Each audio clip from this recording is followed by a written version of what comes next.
କ୍ଷୀରୋଦ ଭାଇ ନା ବାଲିଅନ୍ତା ତହସିଲ ଅଣ୍ଡରରେ ଯେଉଁ ଜମି ସବୁ ରେଷ୍ଟ୍ରି ହେଉଛି ସବ୍ ରେଜିଷ୍ଟ୍ରି ଅଫିସ୍ କିଛି ଅନିୟମିତତା ହେଉଛି ବୋଲି କିଛି ଲୋକଙ୍କ ଅଭିଯୋଗ କରୁଛନ୍ତି ଯେ କି କ'ଣ ପଚରା ଉଚରା କରୁନାହାନ୍ତି, ସେଥିପାଇଁ କ'ଣ କହିବେ?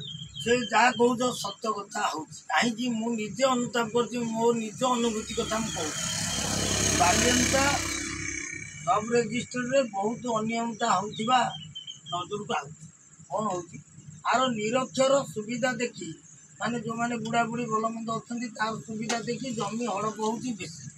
କାରଣ ମୁଁ କହୁଛି, ମୋର ଗୋଟେ ଜମି ବିକ୍ରି ହେଲା, ଯେତେବେଳେ ଆଖି ସ୍କାନ୍ ହେଲା ସବୁ ସରିଗଲା, ମୁଁ ଯେତେବେଳେ ଆସି ପହଞ୍ଚିଲି ସବ୍ ରେଜିଷ୍ଟ୍ରି ପାଖରେ ଚେକିଂ କରିବେ, ସେମାନେ କାହାକୁ ପଚାରୁନାହାନ୍ତି କେତେ ଜମି ବିକୁଛ, ପଇସା ପାଇଛ ନା ନାହିଁ, ୟାକୁ ପଚାରୁନାହାନ୍ତି। ମୁଁ ଓଲଟି ପଚାରିଲି ସବ୍ ରେଜିଷ୍ଟ୍ରି ଯେଉଁ ମ୍ୟାଡ଼ାମ୍, କହିଲି ମ୍ୟାଡ଼ାମ୍ ଆପଣ କାହିଁ ପଚାରୁନାହାନ୍ତି ଜମି କେତେ ବିକିଲେ, ପଇସା ପାଇଲେ କି ନାହିଁ, କାହିଁ ପଚାରୁନାହାନ୍ତି? ନା ତୁମେ କେତେ ବିକିଲ? ମୁଁ କହିଲି 33 ଡିସିମିଲ୍ ପୁରା ପ୍ଲଟ୍ ବିକିଛି, ପଇସା ମଧ୍ୟ ପାଇଛି। ଯେ ଅନ୍ୟମାନଙ୍କୁ ପଚାରୁନାହାନ୍ତି ମୋ ଆଖି ସାମ୍ନାରେ ଯେଉଁମାନଙ୍କୁ ମୁଁ ଦେଖିଲି। ଏଠି ଆ ଦ୍ୱାରା କ'ଣ ହେଉଛି, ସାଧାରଣ ନିରକ୍ଷର ଲୋକ ଯେଉଁମାନେ ଜମି ବିକ୍ରି କରୁଛନ୍ତି, ଗୋଟାଏ ଜାଗାରେ 3ଟା ପ୍ଲଟ୍ ହେଇଯିବ। କେମିତି ହେବ ନା, ସେ ପଟ୍ଟା ଯେଉଁ କବଲାରେ ରେଷ୍ଟ୍ରିରେ ସେମାନେ ଲେଖି ଦେଇଥିବେ ପୁରା ପ୍ଲଟ୍ଟା, ଆଉ ଏମାନେ କେହି ପଚାରୁନାହାନ୍ତି।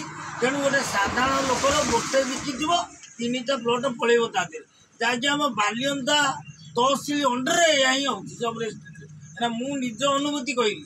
ପର ମୁହୂର୍ତ୍ତରେ ମଧ୍ୟ ମୁଁ ଗ୍ରାମ ହିସାବରେ ଯାଇଥିଲି ଏବଂ ଜଣେ ସମାଜସେବୀ ହିସାବରେ ଯାଇଥିଲି ଜଣଙ୍କ ପାଇଁ, ସେଠି ବି ତାଙ୍କୁ ପଚାରୁନାହାନ୍ତି। କାହିଁକି ପର ମୁହୂର୍ତ୍ତରେ ମୋର ବିକ୍ରି ପରେ ଯେ ଯାହାକି ହଡ଼ପ ହେବାର ମୁଖ୍ୟ ହେଉଛି ସବ୍ ରେଜିଷ୍ଟ୍ରି ଥାନାରେ ଅନେକ ଲୋକଙ୍କର ଜମି ହଡ଼ପ ହେଇଗଲ। କବଲା ସରିଲା ପରେ ତ କବଲା ଉପରେ ଗୋଟେ ଡେଟ୍ ଥିବ, ଏତିକି ଦିନରେ ପଟ୍ଟା ବାହାରିବ।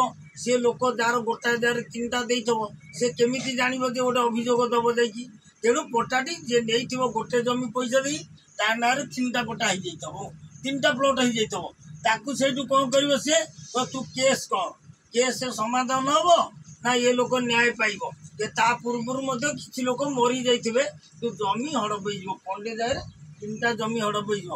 ଯେଉଁ ବାଲିଅନ୍ତା ଭୁବନେଶ୍ୱର ନିକଟରେ ଥାଇ ସବ୍ ରେଜିଷ୍ଟ୍ରି କାହିଁକି ପଚାରୁନାହାନ୍ତି ଗୋଟକୁ ବିକ୍ରେତାକୁ ଯେ ତୁମେ କେତେ ଜଣ ବିକିଲ, କ'ଣ କଲ, ଲିଗାଲାର ଦେଖିଲେ, କାଗଜପତ୍ର ଦେଖିଲେ, ସେ ଲୋକ ନା ନାହିଁ ଆଧାର କାର୍ଡ଼ ଦେଖିଲ, କାହିଁକି ପଚାରିବାଟା ଭୁଲ କରିବା ଦ୍ୱାରା ବହୁତ ଲୋକ, ନିରୀହ ଲୋକ ବେଶୀ ହଉଥିବେ। ଦଲାର ମାନେ ରାଜ କରିଦେବେ। ଦଲାର ରାଜ ତ ଚାଲିଛି ବାଲିଅନ୍ତା ତହସିଲରେ। ଯେଉଁ ଦଲାର ରାଜ ଚାଲିଯିବ, ଯେଉଁ ସାଧାରଣ ଜମି ହଡ଼ପ ହେଇଯିବ।